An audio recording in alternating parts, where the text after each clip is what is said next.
Hey guys, I'm here to talk about something I think we all struggle with. It's this idea of people pleasing. I think we're all guilty of that. But I want to talk today about how we can kind of overcome that and try to take a fresh approach to it.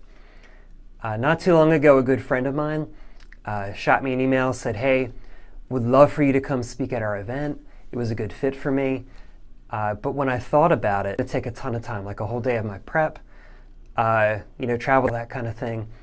And I kind of felt, caught in the middle because this was a really good friend of mine. And I wanted to please him. He wasn't putting any pressure on me, but I felt the pressure. And I'm sure you can identify with that.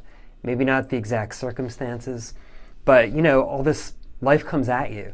Emails, texts, and all of a sudden you feel like, you don't have any margin.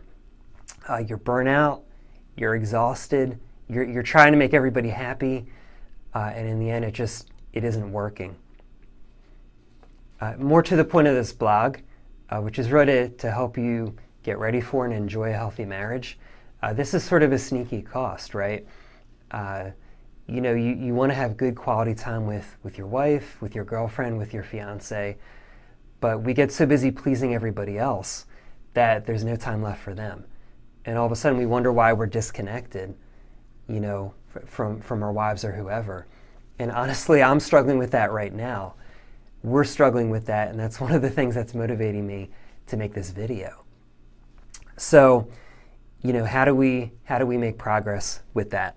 So I want to talk about two things. First of all, why we say no, and then secondly, how we do it in a way that can actually encourage the people around us instead of getting them mad at us, which I think is what we're afraid of. So first, why? Most of us really struggle with either saying yes to everybody, and obviously that's not a good thing, or sort of a knee-jerk response of just kind of saying no to everybody in our lives. And a lot of times we go back and forth, right? We say yes to everything and everybody. We panic, life spirals down, and then it's like, knee-jerk reaction, kill all the things, see you in a month. But in both cases, I think our focus is wrong. If we're saying yes to everybody, we're kind of letting them run our lives. They're almost playing a godlike role in our lives. Fear of man, biblically. And so verses like Proverbs 29:25 say, the fear of man is a snare. But if we're saying no, maybe we're not letting other people run our lives, but we're kind of putting ourselves on the throne and saying my agenda is what counts. So even though those things seem different, they're actually very similar because other people are at the center of our lives. But biblically, God is to be at the center of our lives. And we know this, but in day-to-day living, we forget. So Ephesians 5:17, for example, says, therefore make the best use of the time, for the days are evil. Therefore don't be foolish, but understand what the will of the Lord is. So it's not so much what you think, it's not so much what I think, but it's like, what does God want for me as I live each day? So that's our focus. But if that's our foundation, how do you practically evaluate the opportunities that keep coming at you? So I would say three quick things, and then I'll give you a simple formula for trying to address it. So when somebody presents you with an opportunity, never say yes in the moment. Say, thank you so much. I'll think about it. I'll pray about it. And then, of course, you have to do that. And if you need it, ask for outside input. Ask your spouse, ask a trusted friend. But Proverbs keeps saying, there's safety in an abundance of counselors. You can look up Proverbs 11:14 as one example. But let's say you've thought about it, you've prayed about it, maybe sought some outside input, and you've decided that God is calling you to say no. How do you do that in a way that's gracious?